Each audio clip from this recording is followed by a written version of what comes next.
Bismillahirrahmanirrahim.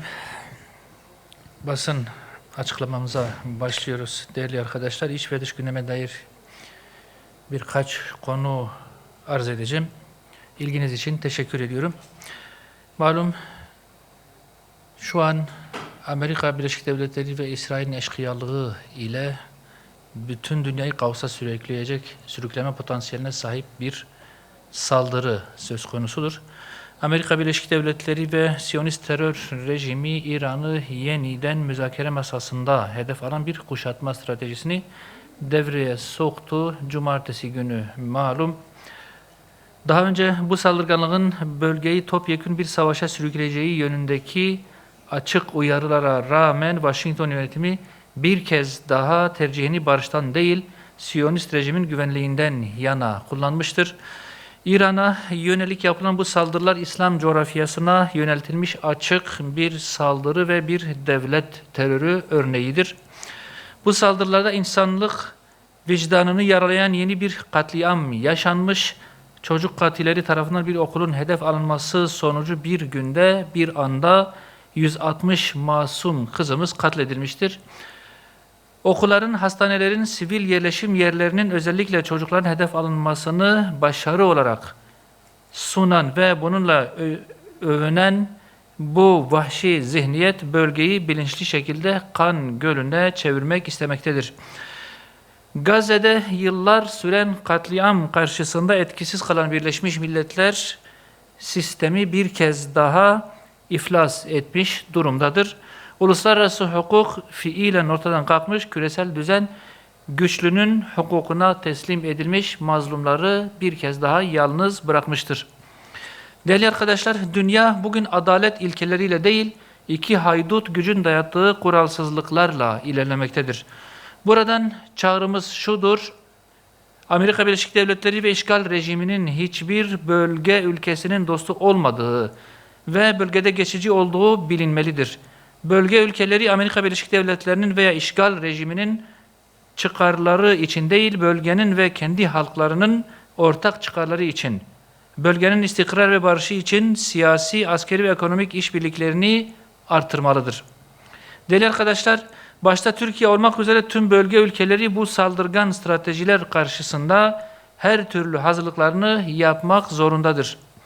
İran'a yönelik saldırılar başarılı olursa hedefin Türkiye başta olmak üzere bölge ülkeleri olacağı asla unutulmamalıdır. Amerika Birleşik Devletleri'nin askeri üsleri bölge için kaos üretmektedir. Bu üsler bölgesel barışı ve istikrarı korumamakta, aksine bölgeyi savaşların, suikastlerin ve istikrarsızlığın merkezine dönüştürmektedir. Değerli basın mensubu arkadaşlarım, bölge ülkeleri ortak bir irade ortaya koyarak Amerika Birleşik Devletleri askeri üslerinin kapatıldığını ilan etmeli ve dış müdahaleye dayalı güvenlik anlayışına son vermelidir.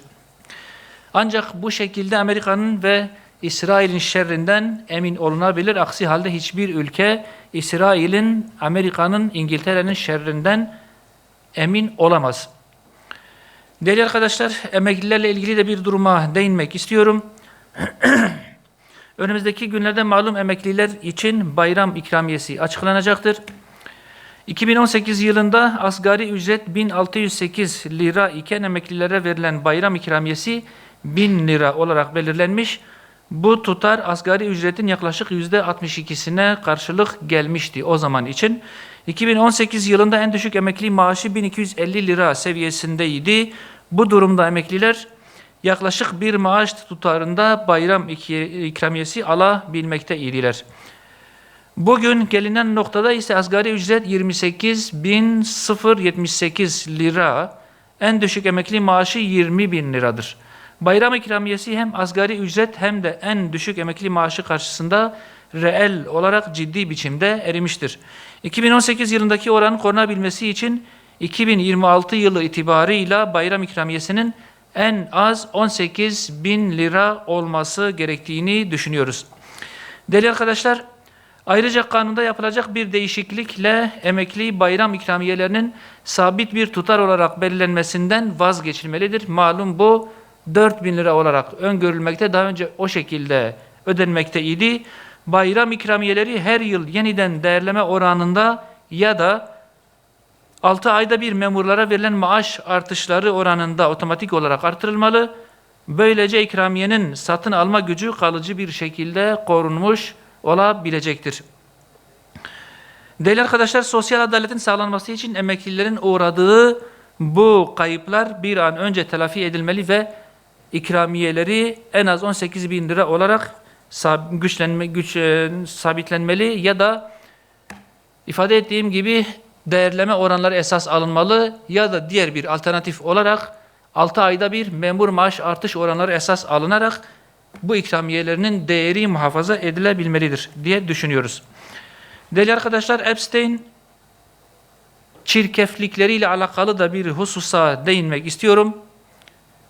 Küresel Epstein çetesine ilişkin kamuoyuna açıklanan belgeler insanlığı dehşete düşürdü. Malum hepimiz dehşet içerisinde o çirkinlikleri, o çirkefi takip ediyor, okuyoruz. Çoğu görüntülerden oluşan ve özenle gizlenen milyonlarca belgenin daha varlığından bahsediliyor. Karşımızda küresel çapta sermaye, istihbarat, siyaset, medya, akademi, sanat ve spor dünyasından çok sayıda kişinin durak edindiği bir sapkınlık adası var. Ortak icraatları dünyayı yönetmek, ortak paydaları ise insan kaçakçılığı, çocuk ticareti ve belgelenmiş sınırsız tecavüz vakalarıdır. Değerli arkadaşlar, ortalığa saçılan pislikler Epstein'in sadece bir ada veya siyonist bir sapığın soyadından ibaret olmadığını göstermiştir. Epstein çocuk avcılığı, çocuklara tecavüz, şeytani ritüellerle katledilen çocukların etlerini yiyip kanlarını içmek şeklinde bir hayat biçiminin adı olmuştur maalesef. Sapkınlık adasında yolları kesişen dünya elitleri şantaj karşılığı esir alınmış, Siyonizme hizmet etmeye mecbur bırakılmışlardır. Küresel pedofili çetesinin sosyal dizayn projeleri konusunda da dikkatli olunması gerektiğini düşünüyoruz. Kadının bir meta haline getirilmesi, cinsiyet eşitliği veya cinsel yönelim tercihi adı altında sapkın ilişkilerin normalleştirilmeye çalışılması tamamen Epstein'ci küresel pedofili çetesinin teşviklerinin bir sonucudur. Değerli arkadaşlar, Epstein bir hayır kurumu olmadığına göre Epstein'ci kliye taşeronluk yapmada yarışan organizasyonların devasa fonlarla desteklenmesi bir kez daha sorgulanmalıdır. Normalde en küçük vakalarda bile istismarlara, taciz ve tecavüzlere karşıymış gibi yaparak sokaklara fırlayan bu fonlanmış kuruluşlara ve çocuk hakları savunuculuğu yaptıklarını iddia eden yapılara dikkat edilmesi gerektiğini düşünüyoruz. Çocuklar kaçırılıyor, tecavüze uğruyor, şeytani ayinlerde öldürülüyor, etleri yenilip kanları içiliyor ve bu yapıların maalesef sesleri çıkmıyor. Peki her fırsatta aile kurumunu tecavüz aracı olarak ilan eden kimsenin namusu değiliz, bedenimiz bize ait deyip sokaklara fırlayan bu kesimler ne yapıyor ya da niye sesleri çıkmıyor? Hiçbir şey yapmıyorlar. Maalesef hiçbir şekilde sesleri çıkmaz. Gündemlerine alabiliyorlar mı? Asla gündemlerine almıyorlar. Okulda ilahi okuyan çocuklara gösterdikleri tepkinin çeyreğini bile Epstein sapkınlarına gösteremiyorlar. Eğer gösterebilselerdi o zaman belki söyledikleriyle ilgili inandırıcılıkları biraz daha artabilirdi. Değerli arkadaşlar,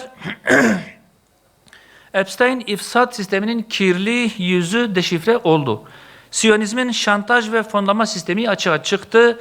Pedofili çetesi için deyim yerinde ise sokak başlarında torbacılık yapan sözde kadın özgürlükçüsü Epstein fedaileri için de durum bundan böyle hiçbir şekilde parlak olmayacaktır diye düşünüyoruz.